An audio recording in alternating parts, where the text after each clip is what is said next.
नमामि रामं रघुवंशनाथम्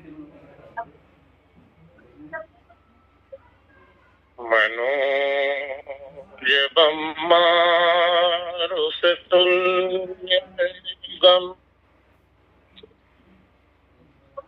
जितेन्द्रियं बुद्धिमतां वरिष्ठम् वातात्मजं वानरयूथमुख्यम् श्रीरामदूतं शरणं प्रपद्ये। श्रीरामदूतं शरणं प्रपद्ये। लक्ष्मीनाथसमारम्भाम् नाथयामध्यमाम् अस्मदाचार्यपर्यन्ताम् वन्दे गुरुपरम्पराम्।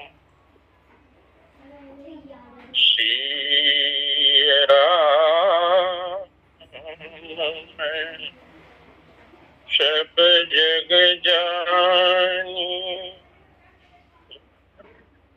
करऊं प्रणाम जोर जुग पानी। बोली लखन सिया राम चंद्र की जय। पवन सुत हनुमान की जय। उमापति महादेव की जय। गोस्वामी तुलसीदास जी महाराज की जय। जय जय सीताराम। आइए दो बार भगवान नाम संकीर्तन करें। श्रीमन्नारायण नारायण नारायण। भजमन नारायण नारायण नारायण। माधव नारायण नारायण नारायण।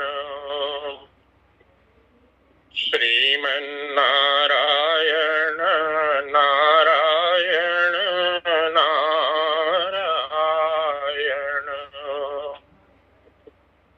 केशव नारायण नारायण नारायण।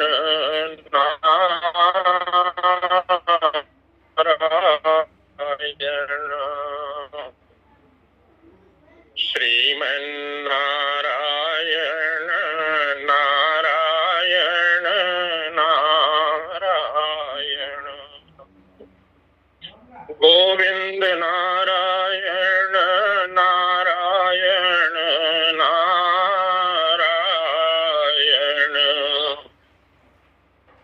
श्रीमन्नारायण नारायण नारायण।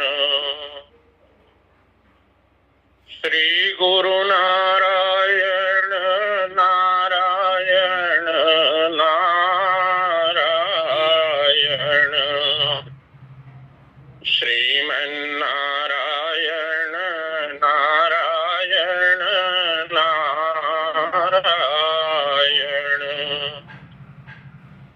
सब कुछ नारायण नारायण नारायण,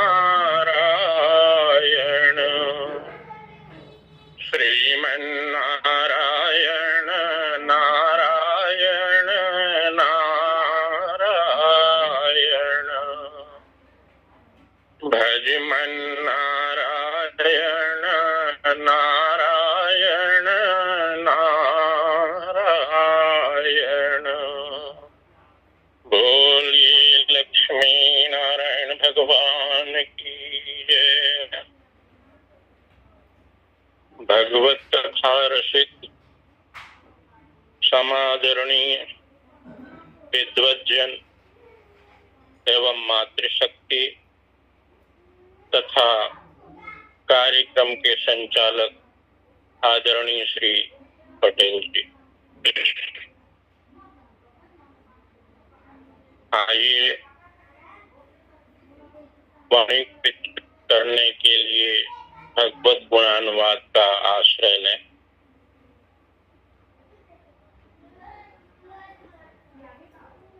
मन से लंका के रणांगण में चलें, जहाँ प्रभु श्री राम,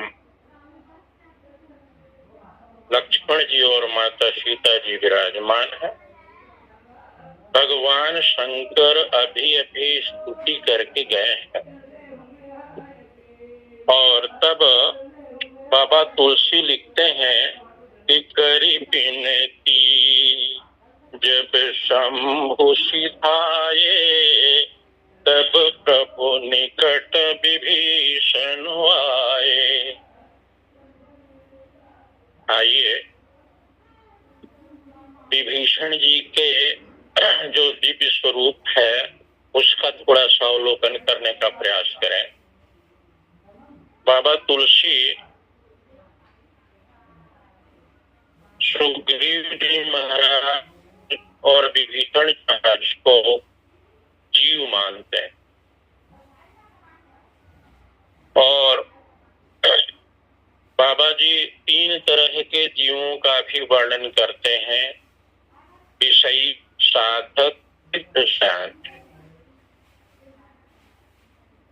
विभीषण जी महाराज को संतों ने साधक श्रेणी का जीव माना। अब विभीषण जी महाराज के साथ क्या है? ब्रह्मा जी के वरदान के बाद भगवान का नाम भी जप करते हैं, भगवान का पूजन भी करते हैं, तो साधना तो कर रहे हैं, परंतु साधक के जीवन में जब तक गुरु का या किसी संत का आगमन नहीं होगा तब तक उनकी साधना जो है वो पूर्णता की ओर नहीं जाएगी। और विभीषण जी के साथ भी यही है। तब विभीषण जी के जीवन में श्री हनुमान जी का पदार्पण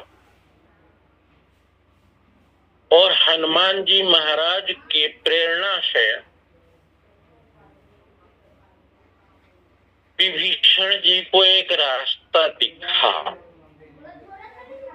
परंतु जन्मों जन्मों का जो संस्कार जीव को, साधक को रोकता है, इसी तरह त्वरित कोई फल नहीं दिखा विभीषण जी के जीवन में। परिणाम कब आया? जब रावण के द्वारा चरण प्रहार किया गया। और महाराज सच पूछें तो संसार से वैराग्य तभी होता है जब संसार की कटुता का हमको अनुभव होता है। विभीषण की आसक्ति रावण के प्रति बहुत गहरा था। राम का पुजारी था ही था, परंतु रावण से भी संबंध बना के रखा था। जब चरण प्रहार हुआ तब ठोकर लगने से जैसे दर्द का पता चलता है, इसी तरह विभीषण जी के जीवन में भी एक क्रांतिकारी परिवर्तन आया और वो शरणागत होने के लिए भगवान के पास पहुंचे। राम सत्य संकल्प प्रभु सभा काल बस तोरी, और मैं रघुबीर शरण अब जाऊं देहि जनि खोरी। तो विभीषण जी महाराज संसार से विरक्त होके भगवान में अनुरक्त होके भगवान के शरण जब आए तो किस तरह से आए? तो बाबा तुलसी तो संत हैं, वो तो भेद खोल देते हैं। तो उन्होंने कहा, करत मनोरथ बहुमन माय। विभिन्न प्रकार के मनोरथ करते हुए वो भगवान की ओर चले। पूज्य राम किंकर जी महाराज संकेत करते हैं कि विभीषण सोचने लगे कि सुग्रीव के जीवन में हनुमान जी थे और हनुमान जी के माध्यम से भगवान प्राप्त हुआ, और तब भगवान सुग्रीव को सखा बनाए और बाली से जो सुग्रीव त्रस्त थे उनका वध किए और तब सुग्रीव को राजा बना दिए। तो मैं भी रावण का छोटा भाई हूँ, रावण से त्रस्त हूँ। तो भगवान जब मुझे स्वीकार करेंगे तो निश्चित रूप से फिर रावण का भी वध करेंगे, और जब रावण का वध करेंगे तो राजा मुझे बनाएंगे। तो ये मनोरथ था। शरणागत तो हो रहे हैं विभीषण जी, पर मन में राज्य का जो वासना है, सुख भोग की जो वासना है, वो विभीषण जी के हृदय में है। और जब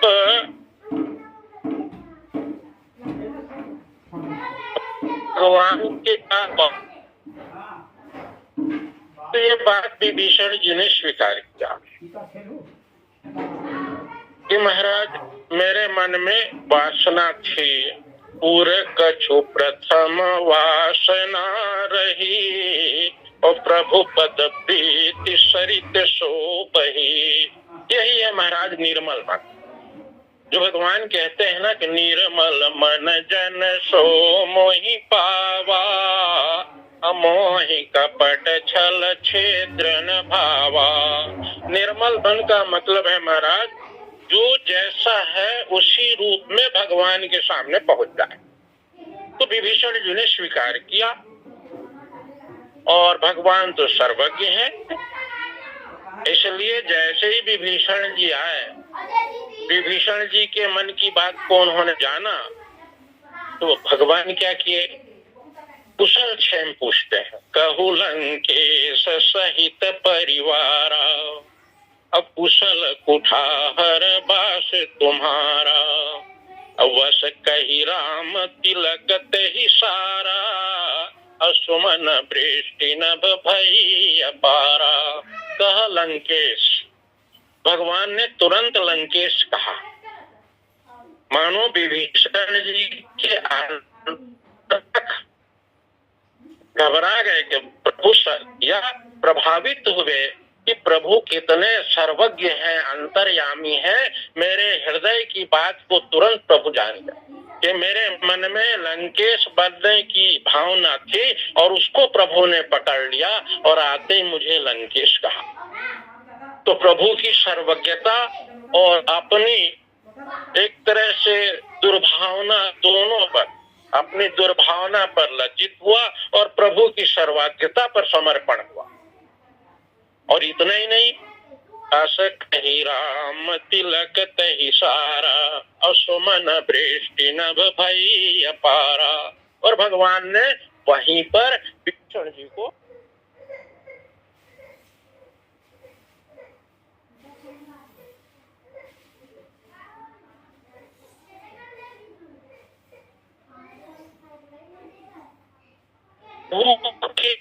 पास आने के बाद भी ये जो सूक्ष्म वासना रहती है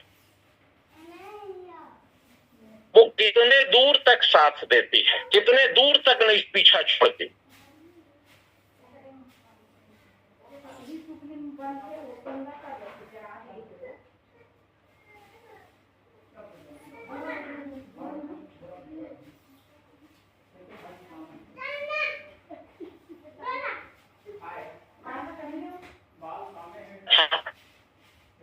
और ऐसा होने के बावजूद अब यहाँ आप थोड़ा विचार करें कि सुग्रीव जी का जीवन और विभीषण जी का जीवन।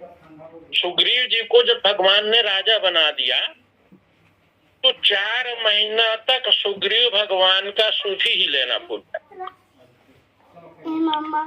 बल का प्रयोग करके सुग्रीव को बुलाना पड़ा। पर विभीषण जी को देखिए, विभीषण जी बिना बुलाए ही आए। करी बिनती जब शंभु सिधाए, और तब प्रभु निकट विभीषण आए। तब प्रभु निकट, यहाँ देखिए विभीषण जी सेवक भाव से ही आए, इसलिए भगवान को प्रभु ही कहते हैं। और एक बार नहीं महाराज, कई बार प्रभु कहते हैं।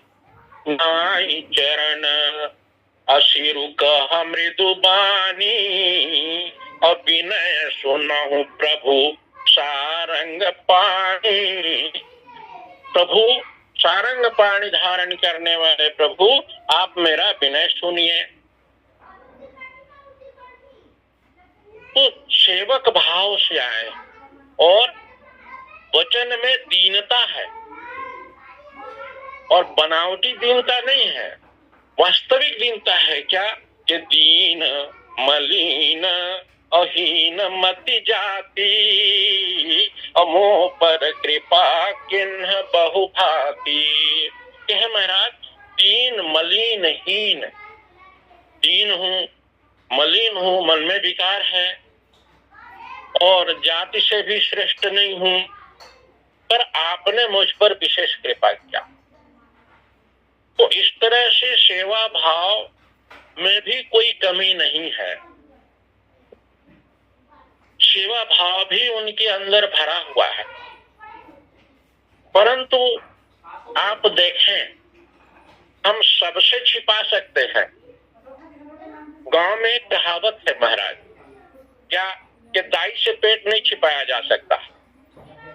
इसी तरह हम सबसे छिपा लें, पर भगवान से, भगवान तो जानते हैं ना, सर्वांतर्यामी है ना, उनसे हम छिपा नहीं सकते महाराज। तो कहते क्या है विभीषण जी भगवान से कि अब जन गृह पुनीत प्रभु की जय, और जनु करिय समर श्रम छीजय। अब जन गृह, भाषा देखिए विनम्र है। सेवक जैसा भाषा बोलता वही भाषा है उनकी कि अब जन, जन माने सेवक। कहे महाराज अब जन, कहे महाराज सब मेरी, आप सब तरह से आपने मुझे अपनाया, तो इतनी कृपा और कर दीजिए कि अब जन गृह पुनीत प्रभु की जय। सेवक के घर को पवित्र कर दीजिए, मेरे घर में आप चरण रख दीजिए तो मेरा घर पवित्र हो जाएगा। महाराज ये भक्त की कामना होती है। भक्त जो होता है, सज्जन पुरुष जो होते हैं, उनके पास यदि कोई संत भी आ जाए तो संत से विशेष अनुग्रह करते हैं कि महाराज घर को पवित्र कर दी।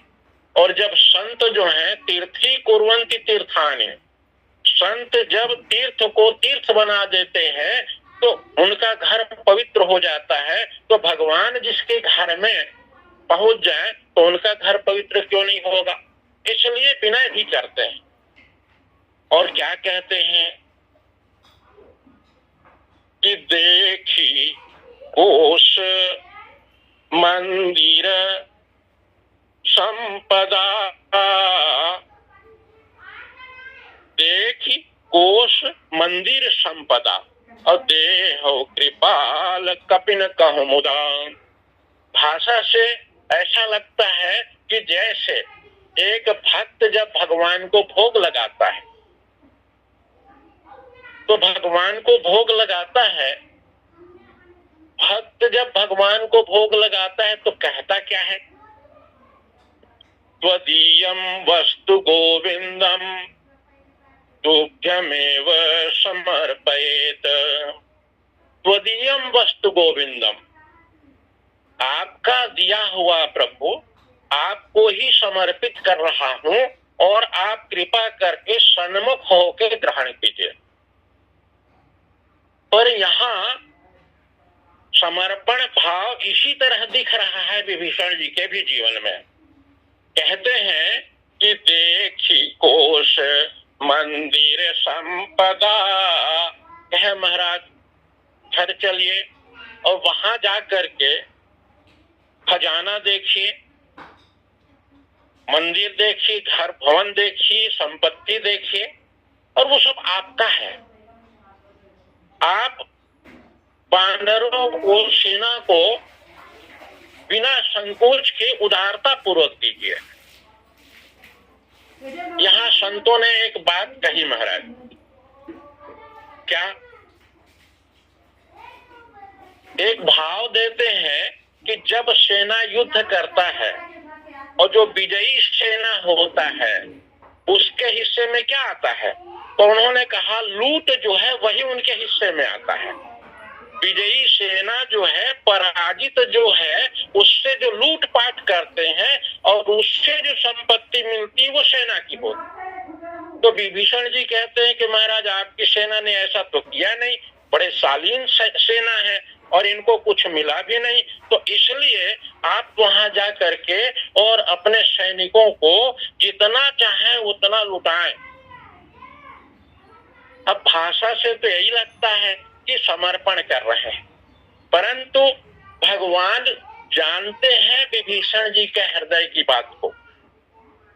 आप भगवान की भाषा देखें महाराज, जो आज का मूल विषय आदरणीय पटेल जी ने दिया। कहे तोर कोश, शब्द देखे भगवान की, तोर कोश। भगवान तोर क्यों कह रहे हैं? तोर तभी कहेंगे जब कोई मोर कहेगा। मतलब विभीषण जी के हृदय में अभी भी सूक्ष्म भाव है कि राजा मैं हूँ, तो ये कोष मेरा है, मंदिर मेरा है, राज्य मेरा है। इसलिए विभीषण जी की समर्पण भाव में जो सूक्ष्म वासना छिपा हुआ है। और महाराज ये वासना कैसा? आप जानते हैं कि जैसे सुगंधित इत्र की शीशी को 10-20 बार भी धो दिया जाए और उसके बावजूद भी दूसरे दिन तीसरे दिन उसको सूंघा जाए, तो जैसे उस इत्र की शीशी से इत्र की गंध आती है, वास रहती है, सुगंध रहती है, इसी तरह से साधक के हृदय में भी साधना करते करते में भी हृदय जो है, अंतःकरण जो है, साधक को लगता है कि मेरा शुद्ध हो गया है, पवित्र हो गया है, पर कहीं न कहीं सूक्ष्म वासना रहती है। और जिसको कौन पकड़ पाता है? या तो सद्गुरु पकड़ पाएगा या तो साक्षात भगवान पकड़ पाएंगे। तो भगवान विभीषण जी के अंदर की सूक्ष्म वासना को पकड़ लिया और इसलिए भगवान कहते हैं कि तोर कोश गृह मोर सब और सत्य वचन सुनु भ्रात। विभीषण जी की सहृदयता को देख करके, विभीषण जी के प्रेम को देख करके भगवान ने भाई कहा, एक संबंध सुंदर बनाया जिससे विभीषण जी को दुख न लगे। पर विभीषण जी यही कहते हैं तोर कोश, जो तुम्हारी संपदा है, जो घर है वो सब मेरा है। यहाँ पे एक सुंदर भाव देखें, भक्त जब भगवान को समर्पण करता है तो वो भक्त का कर्तव्य पूरा हुआ, पर वो समर्पण पूरा कब होगा? जब भगवान उसको स्वीकार कर लेंगे। यहाँ पर भगवान उसको स्वीकार करते हैं। विभीषण जी ने समर्पण किया, पर भगवान ने उसको स्वीकार भी किया कि तोर गृह मोर सब और सत्य वचन सुनो भ्रात। भाई तुम्हारा सब जितना है वो सब मेरा है, मैंने स्वीकार कर लिया। अब यहाँ आप देखें, थोड़ा सा भरत जी की तरफ देखें हम। भरत जी का भाव क्या है? विभीषण जी का भाव से लगता है कि सब समर्पण किए, पर भरत जी का भाव आप देखें। भरत जी क्या कहते हैं? सब संपत्ति रघुपति के आही, जितनी संपत्ति है वो सब भगवान की। अब यहाँ विचार करें आप, जब सब संपत्ति भगवान की है तो भक्त का क्या है? भक्त को अपना जीवन यापन करने के लिए एक कपड़ा, एक छोटी सी कुटिया, कुछ भोजन की जरूरत पड़ेगी कि नहीं पड़ेगी? तो जब सब भगवान का है तो फिर तो भक्त कहते हैं सब भक्त का है, और जो मेरी आवश्यकता है वो मेरे लिए भगवान का प्रसाद है। अब यहाँ प्रश्न उठा महाराज कि भक्त का कितना है? सब भगवान का है, उसमें भक्त का कितना है? कितने पर भक्त का अधिकार है? तो कबीरदास जी महाराज ने जो कहा कि साईं इतना दीजिए और जामे कुटुंब समाए, और मैं भी भूखा ना रहूं और साधु न भूखा जाए। ये एक भाव है महाराज कि साईं इतना दीजिए जामे कुटुंब समाए। अब इसका दुरुपयोग भी हो सकता है। कुटुंब समाए का मतलब, पर जो शरणागत है, यहाँ आप देखिएगा कबीरदास जी जो कहते हैं वो अलग बात है, पर जो शरणागत है वो शरणागत जब अपने शरीर को ही अपना नहीं मानता, जब अपने शरीर की ही उसको चिंता नहीं है, तो कुटुंब की भला चिंता वो क्यों करेगा?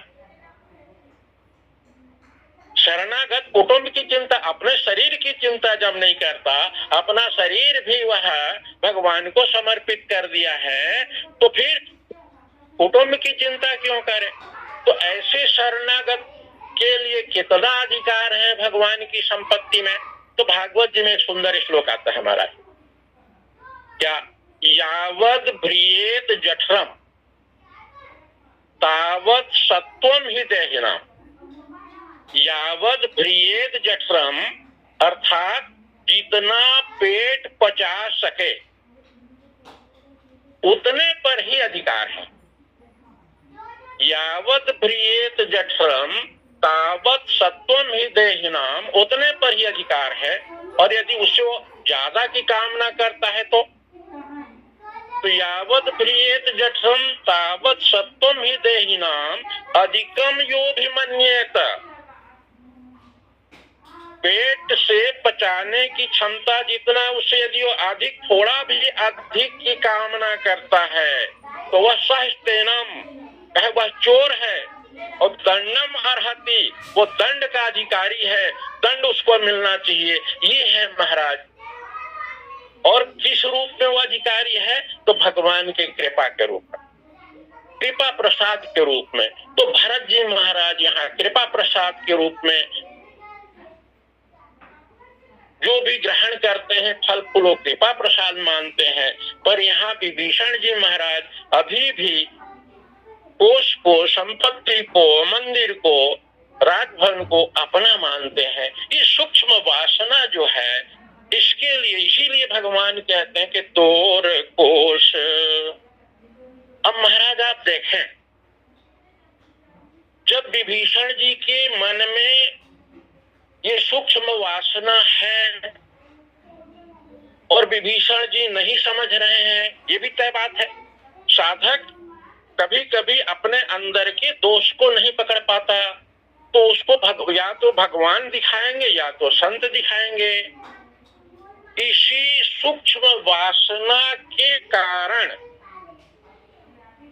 भगवान विभीषण जी को आशीर्वाद देते हैं। क्या आशीर्वाद देते हैं? कि करहु कल्प भरि राज तुम्हां। क्यों कहा? इसीलिए कि सूक्ष्म वासना जो तुम्हारे भीतर है राज सुख की, जैसे सुग्रीव जी में था, इसी तरह सूक्ष्म वासना है। उस वासना की पूर्ति के लिए जब तक ये सूक्ष्म वासना रहेगी तब तक शांति नहीं मिलेगी महाराज। क्योंकि गीता जी में भगवान ने कहा त्यागात् शांतिरनंतरम। जब त्याग होगी वासना की तभी हमें जीवन में शांति मिलेगी। तो इसीलिए भगवान क्या कहते हैं कि करहु कल्प भरि राज तुम्हां। विभीषण तुम एक कल्प राज्य करो और अविचल राज्य करो। जो भगवान हनुमान जी महाराज ने सीता जी से कहा ना, तो क्या अविचल राज विभीषण पायो। हनुमान जी ने सीता जी से कहा था कि अविचल राज विभीषण पायो। तो अविचल का मतलब एक कल्प तुम राज्य करोगे और उस एक कल्प के भीतर तुमको उस राज्य से कोई हटा नहीं सकता। यही अविचल राज्य है महाराज। पर शर्त क्या है? कहा करहु राज तुम कल्प, करहु कल्प भरि राज तुम्हां। अब मोहि सुमिरेहु मन माही। ये शर्त है महाराज। शर्त क्या? कि मोहि सुमिरेहु मन माही। राज्य तो तुम करो एक कल्प, परंतु मेरा स्मरण करते हुए राज्य करो। यही बात भगवान कृष्ण की गीता में भी कहते हैं। क्या? कि तस्मात् सर्वेषु कालेषु मामनुस्मर युद्ध च। तस्मात् सर्वेषु कालेषु मामनुस्मर युद्ध च। वहां युद्ध का प्रसंग है, इसलिए कहते हैं कि अर्जुन तुम युद्ध तो करो पर सर्वेषु कालेषु मामनुस्मर, हर समय मेरे को याद करते हुए और युद्ध करो। इसी तरह भगवान कहते हैं कि विभीषण तुम एक कल्प राज्य करो पर मेरा स्मरण करते हुए राज्य करो। कहे क्यों महाराज ऐसा सत्य क्यों आपने लगा दिया? इसलिए लगा दिए क्योंकि तुमको ये पता रहे कि ये राज्य जो है मेरा नहीं है, प्रभु का कृपा प्रसाद है। और इसीलिए नाम स्मरण जब करते रहोगे तो बार बार ये याद तुमको आएगी कि ये राज्य मेरा नहीं है, भगवान का कृपा प्रसाद है और उस कृपा प्रसाद से मैं अभिभूत हूँ। तो तुम्हारे अंदर की जो सूक्ष्म वासना है वो भगवान के नाम के स्मरण से दूर जाएगी। तो भगवान का नाम का स्मरण जो है भगवान इसीलिए शर्त लगाते हैं। जैसे आप देखिए महाराज, जब अपने सखाओं को अयोध्या जी से विदा किए उस समय भी भगवान ने यही शर्त लगाया था कि तुम यहाँ से जाओ। कोई जाना नहीं चाहते थे, कहे यहाँ से जाओ और जा करके वहां रहो और मेरा स्मरण करते रहो। तो इसी तरह विभीषण जी को कहते हैं, मतलब क्या? मतलब ये कि विभीषण अभी तो मैं प्रत्यक्ष तुम्हारी रक्षा कर रहा हूँ। जब मैं अयोध्या चला जाऊंगा और जब तुम यहाँ का राज्य करने लगोगे तब तुम्हारा रक्षा कौन करेगा? तो तब उस समय तुम्हारी रक्षा मेरा नाम करेगा। इसलिए भगवान ने कहा कि करहु कल्प भरि राज तुम्हां, अमोहि सुमिरेहु मन माही। अब विभीषण जी जरा घबरा गए। महाराज एक कल्प की राज्य है और साधक तो घबरा ही जाता है महाराज। क्यों घबरा जाता है? क्योंकि मन उसके बस में होना कठिन है ना महाराज। मन जो है वो तो स्थिर रहता नहीं है। मन चंचल है। तो बोले एक कल्प तक के महाराज मैं अपने मन को कैसे स्थिर करके रखूंगा, और कहीं बीच में गड़बड़ हो गया तो कहे मेरा नाम रक्षा करेगा, और उसके बाद में आशीर्वाद देता हूँ, पुनि मम धाम पाई हो। तुम वही जाओगे जहां सब संत जाते हैं, मेरे धाम में तुमको स्थान मिलेगा, ये तुमको मैं आशीर्वाद देता हूं। अर्थात प्रभु की कृपा देखिए आप, अपने अर्थार्थी जो भक्त हैं उनका भगवान लोक और परलोक दोनों सुधार देते हैं महाराज। एक कल्प राज्य का आशीर्वाद देकर के लोक सुधार दिए, और आशीर्वाद दिए कि पुनः फिर मेरे धाम में जाओगे, इस तरह उनका परलोक सुधार दिए। तो भगवान का जो आश्रय ग्रहण करता है, चाहे जिस भाव से भी आश्रय ग्रहण करे, उसका लोक और परलोक दोनों भगवान सुधार देते हैं, और दोनों की रक्षा का भार जो है भगवान स्वीकार कर लेते हैं। इसीलिए भगवान गीता में कहते हैं कि अनन्या चिंतयन्तो माम ये जना पर्युपासते तेषां नित्याभियुक्तानां योगक्षेमं वहाम्यहम्। योग और क्षेम दोनों की रक्षा। महाराज कौन ऐसा है भगवान के अलावा जो इतनी बड़ी गारंटी अपने भक्त की ले? योग का मतलब है कि जो है उसकी रक्षा, और क्षेम का मतलब जो नहीं है उसकी पूर्ति। तो योग क्षेमम वहाम्यहम्, भगवान इतनी बड़ी गारंटी लेते हैं। तो ऐसे प्रभु के, ऐसे दयालु प्रभु की भक्ति ही तो हम लोगों को करना चाहिए। तो भगवान से यही प्रार्थना करें कि प्रभु जैसे विभीषण जी पर हमारे आपने कृपा किया, उसी तरह हम सब पर कृपा कीजिए। इसी प्रार्थना के साथ वाणी को विराम। बोलिए लखन सिया रामचंद्र की जय।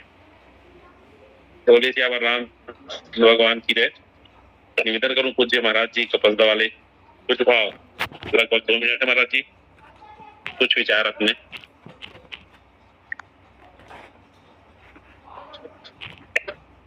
पूज्य पंडित तिलक शर्मा महाराज जी। अच्छा, मेरे में तो 59 दिखा रहे भैया, तो मैं सोचा समय पूर्णता की ओर है। चलिए चलिए कोई बात, ठीक है। और कोसली मोरसल सत्य वचन सुन उठा अच्छा। विभीषण जी प्रार्थना करते हैं कि सब विधिनाथ मोहि अपनाई, पुनि मुनि सहित अवध पुर जाई। शरणागति का भाव है। जब भगवान के समक्ष विभीषण जी आए थे तब भी शरणागति का भाव था, अभी भी शरणागति का भाव है। और विभीषण जी के सर्वस्व को भगवान ने अपना लिया। अतः अब उनको विशेष दुख असमाधान न होगा। भ्राता भाई संबोधन से सब प्रकार से अपनाना सूचित किया, और कहा कि भाई भरत जी की जो दशा हुई उसकी याद आते ही ऐसा लग रहा है कि अब अत्यंत दुष्कर हो रहा है। अब भरत जी की दशा की थोड़ी कल्पना देकर विभीषण जी से विनती करते हैं, और भगवान कहते हैं कि तुम्हारा सब कुछ मेरा ही है। एक कहते हैं कि तुम्हें विद्या द्रविणम करते होता है धन दौलत। और एक यहाँ पर आपने बताया कि विभीषण जी के मन में सूक्ष्म अहंकार ये कि यह मेरा है, इसलिए भगवान यहाँ पर